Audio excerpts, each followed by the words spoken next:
Hello বন্ধুরা, আমি সুস্মিতা। নতুন আরও একটা ব্লগে সবাইকে স্বাগত জানাই। Good morning. সকাল থেকেই ভিডিওটা শুরু করছি। তো সকাল সকাল উঠে নিজেদের যে সমস্ত কাজকর্মগুলো থাকে সেগুলোই করার চেষ্টা করছি। তোমরা যারা আমার বন্ধু আছো তারাও তাদের মর্নিং রুটিনটা আমার সাথে শেয়ার করো। আমারও খুব ভালো লাগবে যে আমি যেমন তোমাদের সাথে মর্নিং রুটিনটা শেয়ার করছি, তোমরাও আমার সাথে সেই রকমই মর্নিং রুটিন শেয়ার করছো। তো সকালবেলায় কিছুদিন আগেই তোমরা ব্লগে দেখেছো যে এই বাসন রাখার র্যাকটাকে না ধুয়ে পরিষ্কার করেছিলাম। তো যখন প্রথম থেকেই এটা এখানে সেট করা হয়েছিল তারপর থেকেই দেখেছিলাম যে পরিষ্কার পরিচ্ছন্ন না করলে না একটু ধুলোই পড়ে। এবার রোজ রোজ ওই বাসনগুলোকে নাবিয়ে তারপরে ওটাকে পরিষ্কার করাটা সত্যি কথা বলতে খুব অসম্ভব একটা ব্যাপারই সত্যি হয়েই যায়। সেই কারণের জন্য ঠিক করেছি যে এটাকে প্রত্যেক দিন মানে দুদিন অন্তর অন্তর একটু পরিষ্কার করব। তাহলে হয়তো বেশ কিছুদিন ছাড়া ছাড়া এটাকে যদি ধোয়া যায় বা মাসে একবার বা 2 মাসে একবার ধোয়া যায় তাহলেও হয়তো সেরকম কিছু অসুবিধা নাও হতে পারে। তো সকালবেলা আমি যে চাটা খাই সেই চাটা বানিয়ে নিলাম। এরপরে বিছানা তোলার পালা। তো এই বিছানা এখন যেহেতু শীতকাল, এই কম্বল টম্বল থেকে যে ধুলোগুলো পড়ে বিছানাটা না তুলে ঘর দুয়ারগুলো সত্যি কথা বলতে ঝাঁটও দেওয়া যায় না। তো আজকে যেহেতু হাতে বেশ কিছুটা সময়ও ছিল, সেহেতু ভাবলাম যে বিছানার পাশে এই যে জানালাটা আছে এটাকে একটু পরিষ্কার করে নিই। সত্যি কথা বলতে আগে যে বাড়িটাতে আমরা ছিলাম সেখানেও বিছানার পাশে আমাদের যে জানালা, দুটো জানালা ছিল ওখানে।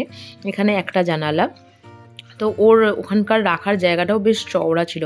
বেশ ভালো লাগে যে কাছাকাছি একটা জায়গা থাকলে না সেখানে আমাদের রাত্রিবেলা যে বোরোলিন, ভেসলিন এখন শীতকালের সময় যেগুলো লাগে আর কি সেগুলো মোটামুটি রেখে দিলে না আর ভুলে যাওয়ার ব্যাপারটা থাকে না। তো আমার বেশ দুদিন আগে একটা পার্সেল এসেছিলো, তো যেটাকে আনবক্সিং সত্যি কথা বলতে করা হয়ে ওঠেনি। এই স্টিকটা, কারণ মোবাইল স্ট্যান্ডটা আমার একটুখানি সমস্যার জন্য খুব অসুবিধা হচ্ছিলো ভিডিও বানাতে। তো সেই কারণের জন্য আরও একটা অর্ডার দিয়েছিলাম যে মানে ওটার যে লকটা ছিল লকটা না খুব লুজ হয়ে গেছিলো। তো এটা একটা রিং লাইট আগেরটাও যদিও রিং লাইট সমেতই ছিল, যদিও আমি রিং লাইটটা ব্যবহার করি না, আমার একটু অসুবিধাই হয়। তো সেই কারণের জন্য রিং লাইটটা খুলে রেখে দিয়েছি, নর্মালি যেমন ব্যবহার করার ওইভাবেই ব্যবহার করছি। তো সকালবেলা সব কিছু কাজকর্ম সেরে এখানে চলে এসেছি সকালবেলার ঠাকুরকে সেবা দিতে। তো দিনটা ছিল হচ্ছে শনিবার, আর সকালবেলার ব্রেকফাস্টের যে ব্যাপারটা সেটাও একটু হালকা। শনিবারটা রান্নাবান্নাটা একটু হালকাই থাকে। আমরা যারা বাইরে থাকি জানোই যে শনিবারটা এলে মানে বাজার দোকান সব কিছুই একটা শেষের দিকেই থাকে বলতে পারো। তো সেই কারণের জন্য সকালবেলাটা আমাদের একটু খুব হালকাভাবেই সেদিনকে যাচ্ছিল। তো চলো পুজোটা করে নেওয়া যাক।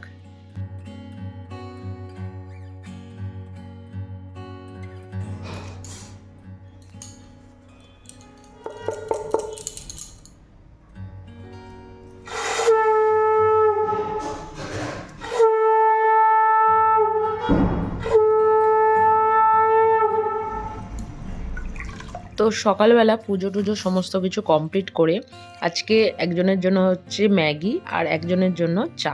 তো ম্যাগিটা খুব সিম্পলভাবেই আজকে করেছি। নর্মালি এটা খেতেই বড়মশাই বেশি পছন্দ করে, ওই একটুখানি যেমন নর্মালি হয় আর কি। তো ম্যাগি তো প্রথম প্রথম আমাদের এইভাবেই খাওয়া হতো, সবারই মোটামুটি বলতে পারো তোমরা। এখন হয়েছে একটু চাউমিনের মতন করে ম্যাগিটা খাওয়া আর কি।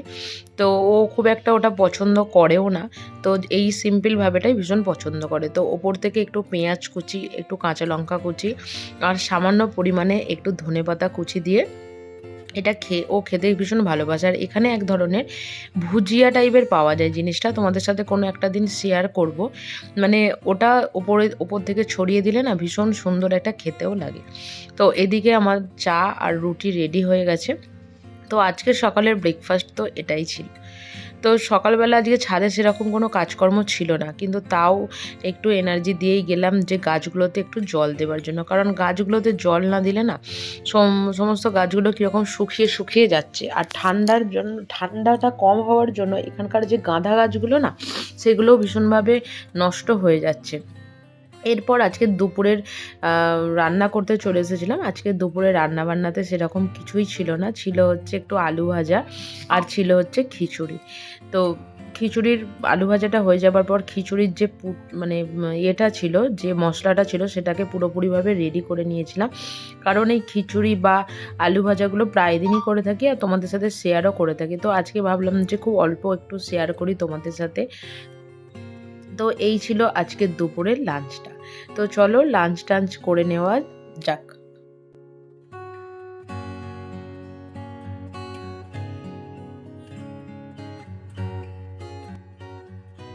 দুপুরের লাঞ্চটা আমাদের হয়ে গেছে।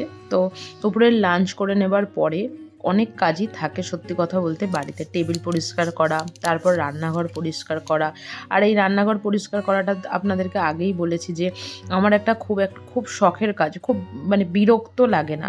মোটামুটি আজকে এই কাজটা প্রায় 2-2.5 বছর করছি তো বিয়ের পর থেকে। আমার বেশ ভালো লাগে একটু পরিষ্কার পরিচ্ছন্ন করে রাখাটা, ভীষণই ভালো লাগে। তো দুপুরে খাবার আগে যে বাসনগুলো মাজা হয়েছিল সেগুলোকে একটুখানি গুছিয়ে নিলাম ঠিকঠাক জায়গা, যার যেখানে যা জায়গা সেখানে সেই জায়গায় জিনিসগুলোকে একটু গুছিয়ে রেখে দিলাম। কারণ সময়ের জিনিস সময়ে গুছিয়ে রাখলে না খুব ইজিভাবে সেটাকে খুঁজে সত্যি পাওয়া যায়।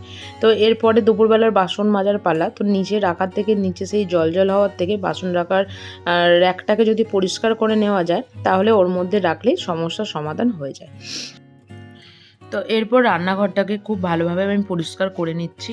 তো চলো রান্নাঘরটাকে পরিষ্কার করে নেওয়া যাক।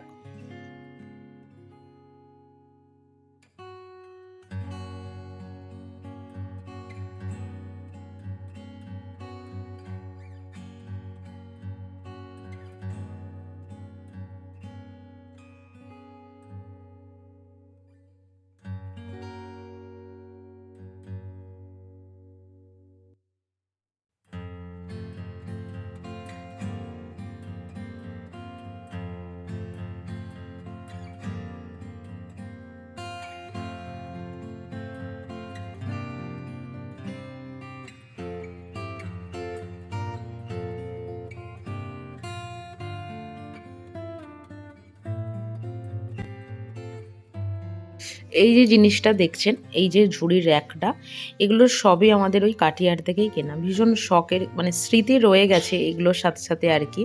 তো এগুলো না মানে রোজই দেখছি যে এই জায়গাটা আমার হাতের সামনে ভীষণ কাজে যেমন লাগে, তেমনি ভীষণ মানে মানে এক্সট্রা জিনিস, যেটাকে বলে এক্সট্রা জিনিসও এর মধ্যে রয়ে গেছে।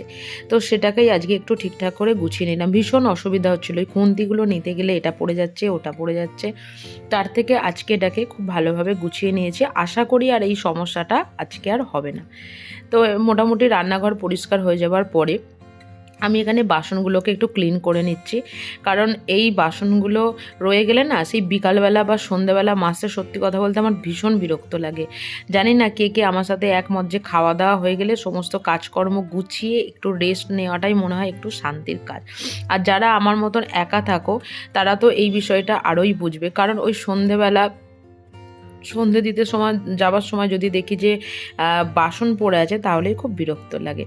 যাই হোক, সমস্ত ওদিকে দুপুরের কাজকর্ম সেরে এসে আমি এখানে বসে পড়েছিলাম আমার নিজস্ব কিছু কাজ করতে। যারা আমাকে চেনো বা জানো আমি একটা ছোটোখাটো বিজনেস করি, তো সেটারই আজকে কিছু কাজকর্ম ছিল।